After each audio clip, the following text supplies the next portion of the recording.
ব্যাংককের একটি হাসপাতালে দেশের আলোচিত নারী উদ্যোক্তা ও ইনফ্লুয়েন্সার রোবাইয়াত ফাতিমা তনির স্বামী শাহাদাত হোসেন মারা গেছেন। সামাজিক যোগাযোগ মাধ্যমে তনির স্বামীর মৃত্যুর সংবাদ নিশ্চিত করে তনির জানিয়েছেন, সে আর নেই। ব্যাংকক সময় রাত ৩টা ৩ মিনিটে আমাকে সারা জীবনের মতো একা করে চলে গেছেন। দীর্ঘদিন ধরে শাহাদাত হোসেন ব্যাংককে চিকিৎসাধীন ছিলেন। তনির দ্বিতীয় স্বামী শাহাদাত হোসেন একজন সফল ব্যবসায়ী। প্রথম স্বামীর সঙ্গে বনিবনা না হওয়ায় বিবাহ বিচ্ছেদের পথে হাঁটেন তিনি।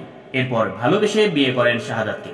তিনিও তার স্বামীর মধ্যকার বয়সের ব্যবধান নিয়ে সবসময় আলোচনা সমালোচনার শিকার হয়েছেন তিনি। ফেসবুক লাইভে এলে নানা রকম ট্রলের মুখে পড়েন এই নারী উদ্যোক্তা।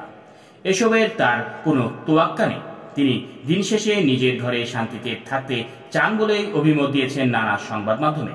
বর্তমানে ফ্যাশন হাউস সানবিস বাই তনি এর স্বত্বাধিকারী তিনি। সারা দেশে তার 12টি শোরুম রয়েছে।